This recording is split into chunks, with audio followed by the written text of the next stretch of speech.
Bien, chers amis, bonjour. Alors nous sommes toujours en guerre à Gaza et je voudrais continuer l'introduction que j'ai faite la dernière fois concernant le thème très important des rapports entre l'universel et les mondes de l'obscurité qui l'infectent, qui le pénètrent. Et pour continuer, je voudrais revenir sur un point qui me paraît très important, très nécessaire à rappeler. Vous avez au niveau du Zohar trois forces fondamentales. La première force, c'est celle de Abraham. Abraham est relié directement à cette lumière à Elion, comme on nous avait dit les autres fois. Cette lumière à Elion, cette force lumineuse venant des mondes supérieurs, venant de l'essence même des mondes, eh bien, a été, si vous voulez, captée, récupérée par notre père Abraham. Mais vous avez aussi, évidemment, l'instrument qui va permettre à la lumière de resplendir. L'instrument dans lequel cette lumière va reposer. Et toujours le Zohar dit, on le sait, c'est Isaac, le fils d'Abraham et de Sarah, Yitzhak, qui correspond à cet instrument, à ce Kéli en hébreu. Mais vous avez la troisième force qui est liée à Jacob. Jacob étant une force absolument redoutable parce qu'elle est capable de faire l'union des contraires. Et Jacob, qui est lié au niveau des attributs divins des sphirotes en hébreu à Tiferet, Jacob a un lien extrêmement secret, extrêmement fort avec Joseph. Jacob est, si vous voulez, la matérialisation humaine de cette union des contraires qu'on appelle Tiferet. Et Joseph est le Yesod, c'est-à-dire le principe masculin. On le sait. Maintenant, il faut comprendre que Jacob, c'est Adam Kadmon, c'est-à-dire qu'il a en lui les forces qui étaient réunies dans Adam Kadmon, c'est-à-dire, disons, l'homme primordial. Il faut savoir que pour le Zohar, l'abondance sur terre, dans notre monde, repose sur l'union entre le Dieu immanent, ici, bas, et le Dieu transcendant, qui est évidemment le même Dieu. Ce Dieu immanent est lié directement à la septième sphira, la Malchut, liée aux forces de Rachel. C'est pour ça que Jacob aimait Rachel, qui a eu 2 enfants avec son mari, Jacob, Joseph et Benjamin. Maintenant, par l'union des noms de Dieu, Hachem, ineffable, transcendant, ou à Elohim, Elohim étant lié directement à cette septième sphira, Hachem ou à Elohim, qui est la Malchut, c'est-à-dire la royauté de Dieu sur terre. Bon, évidemment, ceux qui me suivent le savent. Et cette union entre les noms de Dieu apporte la bénédiction dans le monde. Pas seulement pour Israël, bien entendu, pour l'universel tout entier. Bien sûr que, en fait, cette union des noms de Dieu sont liés directement à ce qu'on appelle le couple primordial, c'est-à-dire le zivug en français, en hébreu, pardon. Le couple en français. Le zivug, c'est l'union de deux opposés. L'union du principe masculin et du principe féminin. Pour qu'il y ait zivug, et tous les kabbalistes à partir du Harizal le disent, il faut qu'il y ait véritablement union entre le masculin et le féminin. Cette union est liée directement au visage, au pluriel, de Dieu, et notamment les 42 visages de Dieu, pour ceux qui connaissent un peu la Kabbale. La beauté, l'harmonie du monde, ce qui manque aujourd'hui, si vous voulez, c'est le fait que le Yud de Joseph est lié directement à la Malchut, c'est-à-dire au monde de Yehuda, au monde de Juda. Alors, je vais rentrer dans des choses un peu complexes. Vous m'en excusez parce que c'est très important qu'on comprenne un peu ce qui se passe. Tant que la Malchut n'est pas, entre guillemets, fécondée par le Yud étant évidemment, dans notre monde, la forme d'un spermatozoïde, tant que la matrice, la Malchut qui est féminine, n'est pas reliée directement, ne reçoit pas la semence masculine, le Zohar dit qu'elle est triste, elle est toute tristesse. Et à partir de ce moment-là, il n'y a pas véritablement création, il n'y a pas enfantement. Maintenant, pour comprendre ce point-là qui est très très important par rapport à la guerre de Gaza, on va comprendre un peu un point très important. La Dame Gadmon, l'homme primordial, est un être évidemment d'archétype, évidemment, qui comprend tout l'ordre créé, toute la création, y compris la création astrale, etc.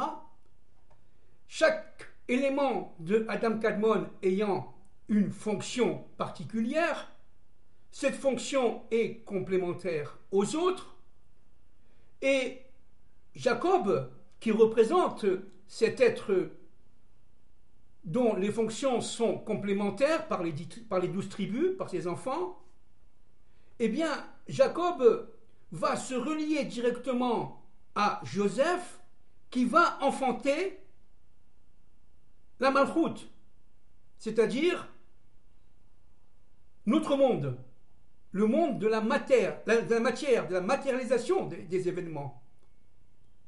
S'il n'y a pas fécondation, il n'y a pas de zivug, il n'y a pas de couple. Il y a au contraire destruction. Il y a au contraire séparation, division. Maintenant, Adam Kadmon, au niveau de son corps, entre guillemets, était parfait. C'est-à-dire que chaque chose était à sa place. Chaque élément avait sa mission complémentaire aux autres et se trouvait à sa place.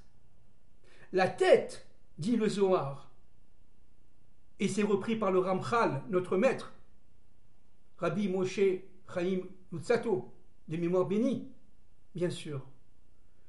Notre maître dit que, en fait, la tête d'Adam Kadmon, et là c'est un peu ésotérique, un peu compliqué, je vais essayer d'être le plus simple possible.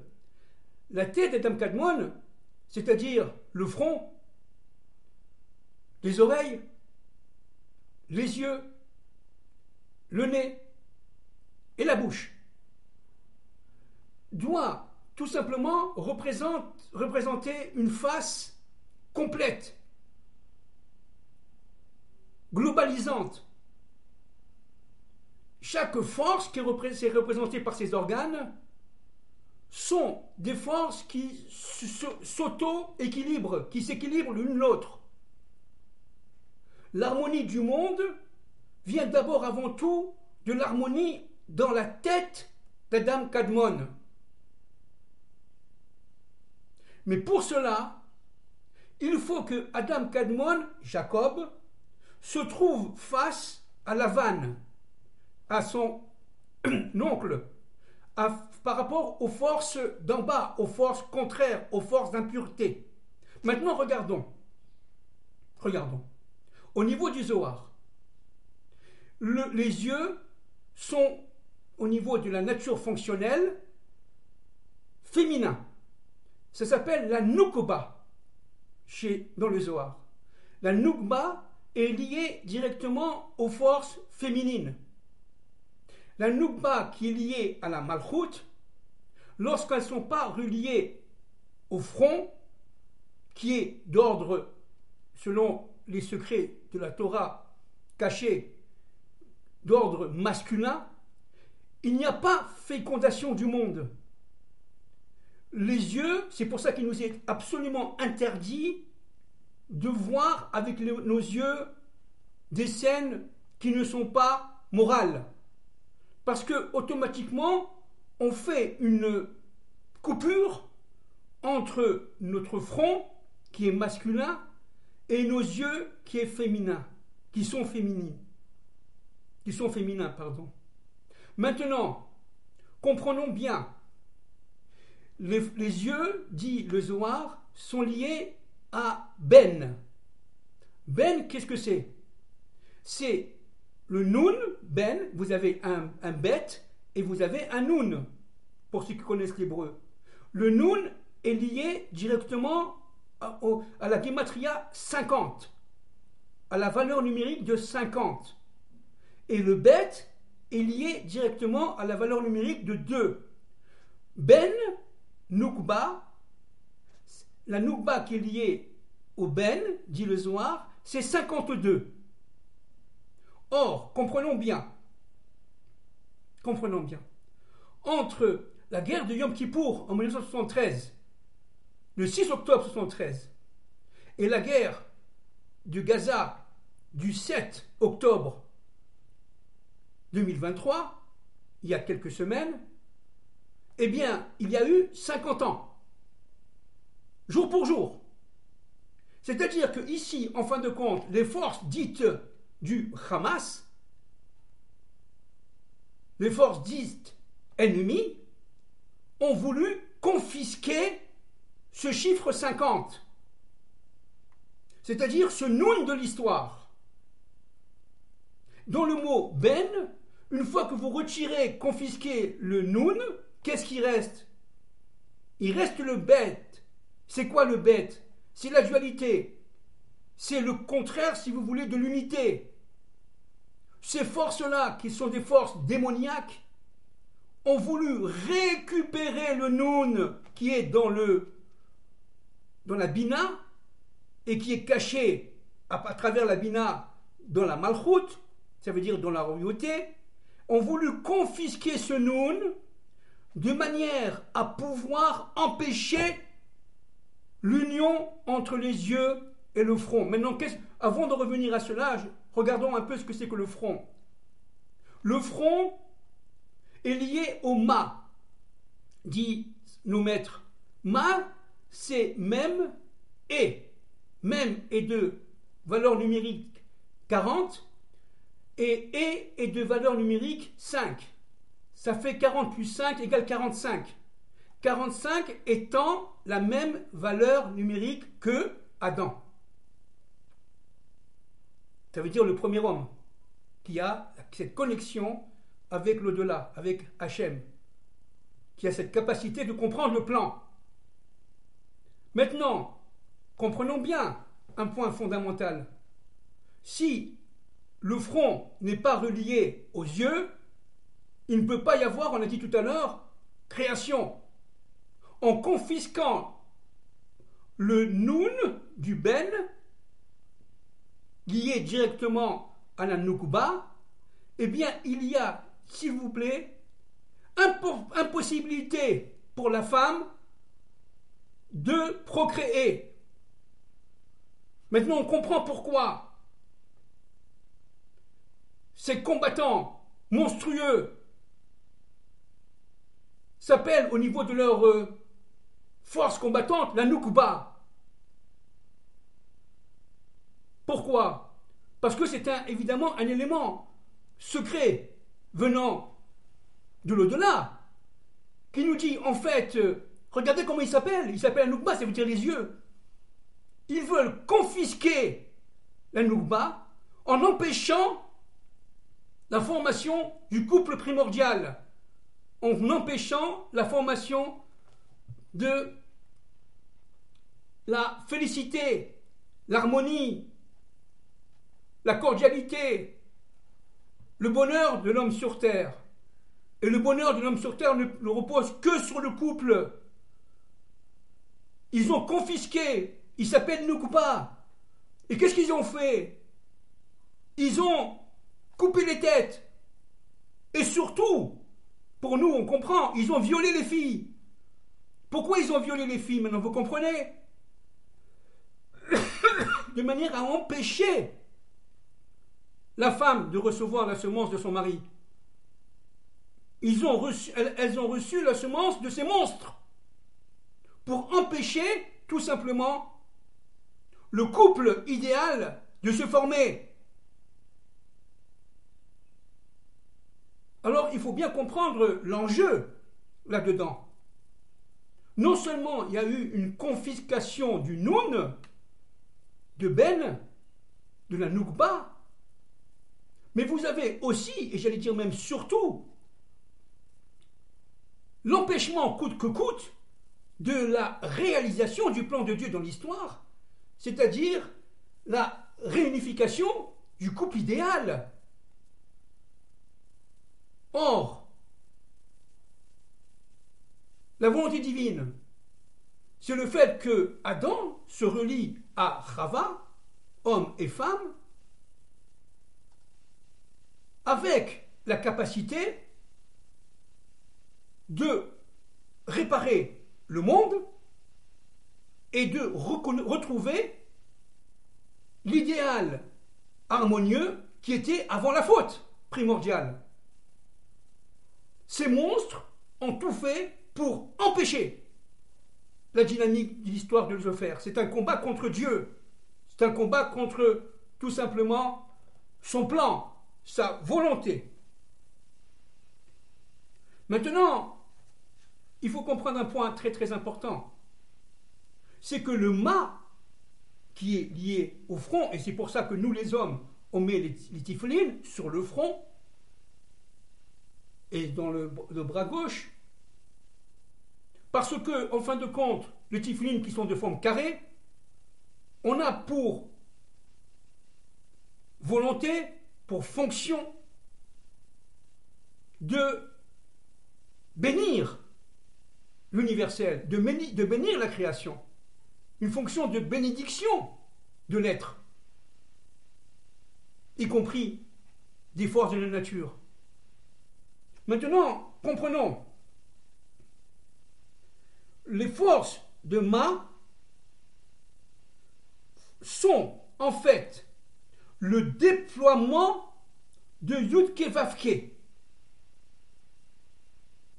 Et ce déploiement de Yudke Vavke, à partir d'Adam Kadmon, maintenant je vais un peu plus profondément, va se ressourcer dans la lettre Aleph. Ça veut dire dans le Aleph, dans l'unité. Il ne peut pas y avoir d'unité du monde si l'homme, dans un premier temps, reconnaît que Dieu est un maître de l'histoire. Parce que lui représente le mât, le front d'Adam Kadmon, de l'homme primordial. Et ce mât qui est lié directement au Aleph va permettre au Yud, on a dit tout à l'heure, qui est lié à la Nukba, aux forces de Joseph, par la formation de ce couple primordial entre l'homme et la femme, de procréer et d'avoir, par exemple, je donne un exemple, un fils, Ben, qu'on appelle Zeir Anpin chez les kabbalistes. Le Zeir Anpin est lié directement à la Malchut. Et ce Zeir Anpin, qui est masculin, va se relier à la Malchut, c'est-à-dire la Shrina, à la présence divine au niveau, bon, évidemment, Dieu n'a pas de sexe, bien entendu, mais au niveau humain, au niveau féminin, va se si vous voulez, se relier au niveau féminin de la Malchut pour former tout simplement la création. Donc, la Malchut, elle est enfermée dans les méandres de l'obscurité. Elle est enfermée dans un monde extrêmement obscur que nous vivons aujourd'hui, où tout est mélangé, tout est en fait infernal, où le mal règne partout. Mais ce qu'il faut comprendre, et ça c'est très important, c'est que en fait, comme la graine qui est plantée dans la terre, et la terre c'est quoi? C'est la Malchut, va se décomposer complètement, puis former des racines, puis former un tronc avec des branches et des fleurs et des feuilles, etc. C'est-à-dire qu'en fin de compte, pour qu'il y ait le fruit, il faut qu'il y ait la délivrance du monde, il faut qu'il y ait d'abord décomposition de la graine, disent nos maîtres, c'est dans le Zohar bien entendu. Et donc, il faut bien comprendre que cette graine ne peut prendre toute sa force, c'est incroyable, mais c'est la vérité, qu'en se décomposant. Il faut d'abord qu'elle se divise, qu'elle se décompose, c'est ce qu'on vit aujourd'hui au niveau des structures, au niveau des civilisations. Nous sommes une civilisation aujourd'hui post-capitaliste, extrêmement décomposée, extrêmement divisée, extrêmement, si vous voulez, désordonnée. Et ce désordre va donner naissance à un ordre, et qui est celui d'ailleurs de l'ordre défini et réalisé dans Adam Kadmon, dans l'homme primordial. Donc, si vous voulez, l'enjeu est fondamental. Pourquoi? Parce que le zivoug est lié à l'union entre le Père, c'est-à-dire la Chokhma, au niveau des attributs divins, la Mère, c'est-à-dire la Bina. L'union du Père et de la Mère va donner évidemment le Ben, c'est-à-dire le masculin, le fils, et la fille, la Nukba, d'accord, le féminin. Et pour qu'il y ait donc cette famille primordiale, il faut, disent nos maîtres, qu'il y ait une relation saine dans le couple entre le père et la mère. C'est-à-dire, au niveau kabbalistique, entre les forces du front et les forces des yeux. Si le front et les yeux sont dissonants, sont séparés, sont déstructurés, eh bien, il n'y a pas de constitution de l'union entre le père et la mère.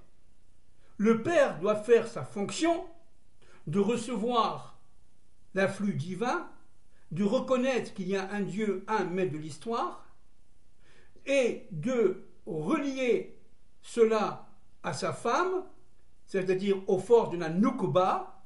On revient, n'est-ce pas? Et ces forces de la Nukba, qui sont des forces, on répète, féminines, vont donner par cette union des enfants, mâles et femelles. Et ces enfants, n'est-ce pas, sont fondamentaux pour la constitution de ce qu'on appelle le grand visage. Le grand visage, c'est non seulement le Zerer Anpin, c'est-à-dire le côté enfant, notamment masculin, mais vous avez aussi ce qu'on appelle Atik, pour ceux qui connaissent, c'est-à-dire c'est le vieux visage. C'est-à-dire, en fin de compte, c'est le langage humain, bien entendu, Hachem, Dieu. Et lorsqu'il y a union entre le Zerer Anpin, c'est-à-dire le monde d'en bas, et Atik, c'est-à-dire le monde ineffable, il y a véritablement délivrance et survivance. Et ça, c'est le tikkun, c'est le corps même du tikkun, ça veut dire de la réparation. Or, les forces d'obscurité, on a parlé de cette section monstrueuse de la Nukba, comme par hasard, du Hamas, qui a violé les filles, qui a coupé les têtes. Pourquoi elle a coupé les têtes? Maintenant on comprend, ça revient un peu à la Révolution française. Pourquoi? Parce que tout simplement, on va couper la tête d'Adam Arishon, on va couper la tête d'Adam Kadmon, de l'homme primordial, de manière qu'à ce qu'il n'y ait pas que les flux qui viennent par l'union entre le front et les yeux puissent pénétrer le corps. En coupant la tête, on empêche tout simplement l'union des contraires. Donc c'est un combat fondamental, un combat énorme. Regardez ce que dit le Ramchal dans son livre Kala Pitre Chochma, portique 59. Bon, si ça vous intéresse, évidemment, je lis. Il, c'est-à-dire le roi et la reine, c'est-à-dire Abba, Ve'ima, d'accord? On en a parlé un peu. Ils ne se regardaient pas face à face. Ils ne se regardaient pas face à face au début. Nous sommes là, si vous voulez, pour ceux qui comprennent, au temps d'avant Rosh Hashanah. C'est-à-dire le Rosh, regardez la tête d'Adam Kadmon, mais là aussi la tête de l'année. Hashanah, ça veut dire l'année. La tête, le couple primordial était un contraire de l'autre. Ils ne se voyaient pas. À Rosh Hashanah, il y a eu séparation de l'homme et de la femme. À Yom Kippour, il y a eu évidemment l'homme étant en face de la femme.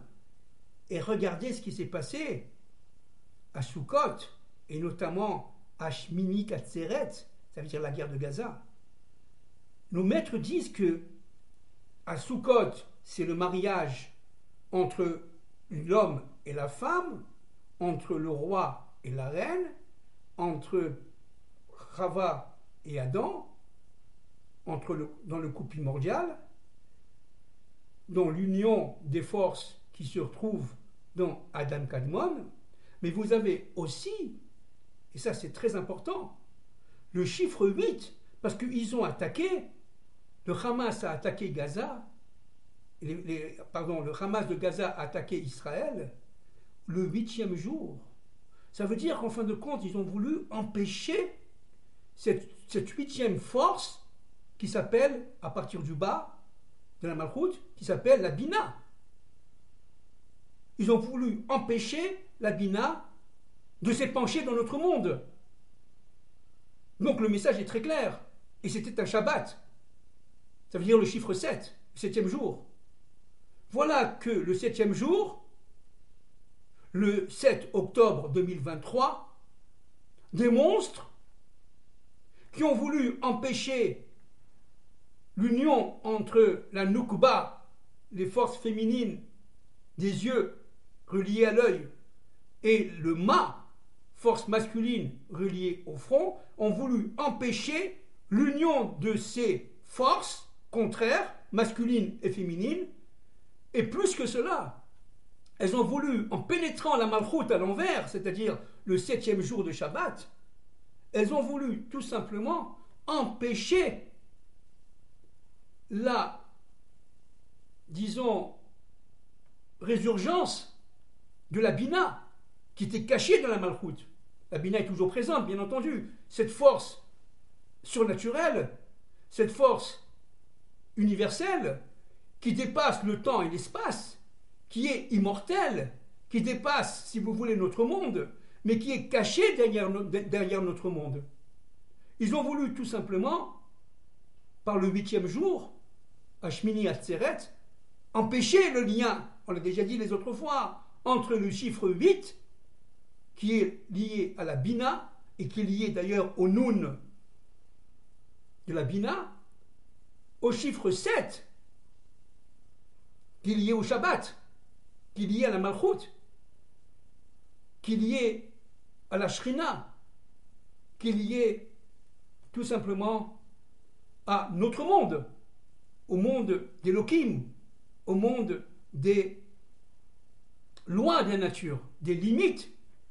Et c'est pour cela, chers amis, c'est pour cela que, en faisant ce qu'ils ont fait, ils vont provoquer,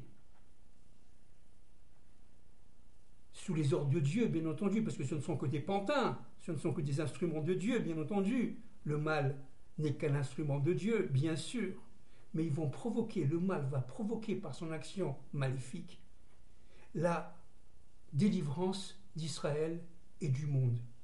Comme je l'ai dit l'autre fois, les forces du Ma sont reliées aux forces de l'œil. Et elles vont permettre, par cette liaison, si vous voulez, le fait que la Bina se révèle dans notre monde.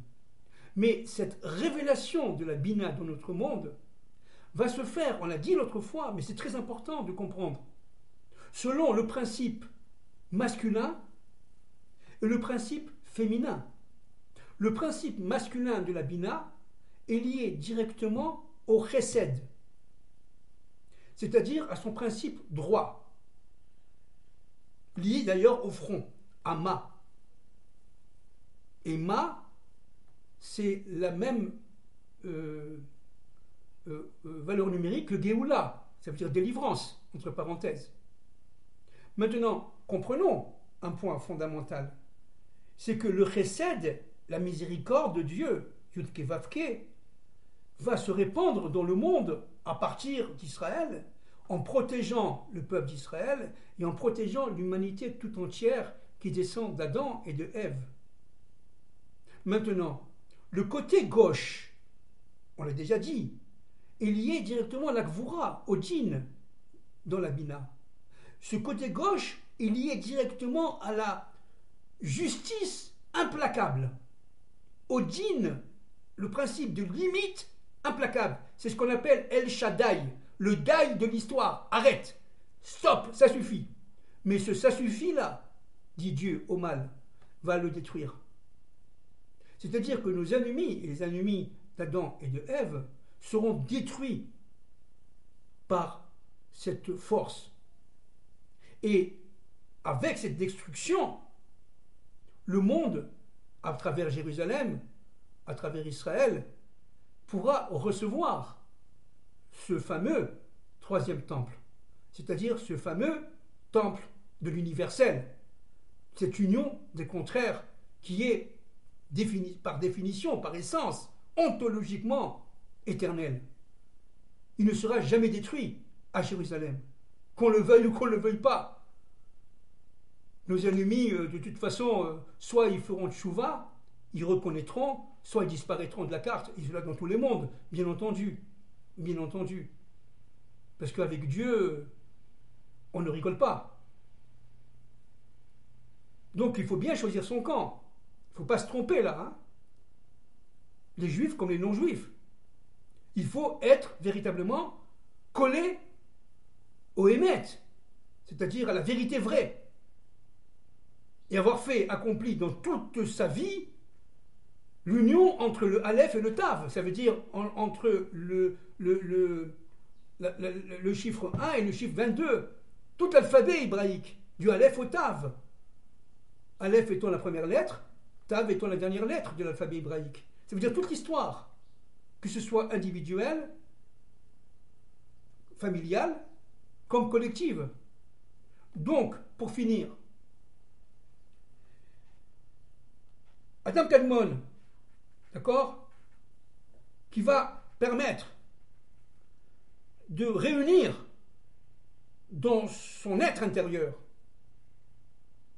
le rayon, c'est-à-dire le Kava Elion, avec la trace, c'est-à-dire véritablement le Kéli, d'où l'union entre Abraham et son fils Yitzhak. Eh bien, ce Kéli-là, cet instrument représenté par Isaac, qui va recevoir la lumière, eh bien, c'est le Messie. Le Messie descend d'Isaac. C'est-à-dire que le Messie lui-même, c'est la restructuration, si on peut parler comme cela, des forces qui sont intégrées dans Adam Kadmon, l'homme primordial, et qui permettent la résurgence du bien, du parfait, c'est plus juste, dans notre monde. Et ce parfait, cette magnificence, rayonnera dans notre monde avec l'arrivée du Messie ben David, Mashiach ben David. Il s'agit, si vous voulez, des forces de Ma, pour finir cette introduction, c'est-à-dire ces forces qui vont illuminer par le tikkun, par la réparation, les forces de Ben qui sont liées au principe féminin. Le principe masculin Ma va être relié au principe féminin Ben Nukba. Les yeux, principe, si vous voulez, féminin, et le front, principe masculin. Donc il s'agit tout simplement du couple fondamental. Voilà ce qu'ont voulu détruire et ce que veulent détruire nos ennemis. Voilà ce que veulent détruire nos ennemis. Et les nations qui sont plus ou moins manipulées, qui sont plutôt complices des forces du mal, vont payer très cher, très très cher, leur positionnement. Parce que cette haine qu'ils ont dans le monde entier, l'antisémitisme dans le monde entier, du juif, et pas particulièrement en Israël, dans le monde entier d'ailleurs, eh bien, c'est un positionnement par rapport au monde qui est les leurs. Et ces mondes qui sont les leurs vont tout simplement s'effondrer. Donc ils vont entraîner l'effondrement de ces kélis, de ces hommes et de ces femmes qui sont tout simplement, qui font partie de ce monde, de ces mondes-là, qui sont les mondes d'obscurité. Merci beaucoup.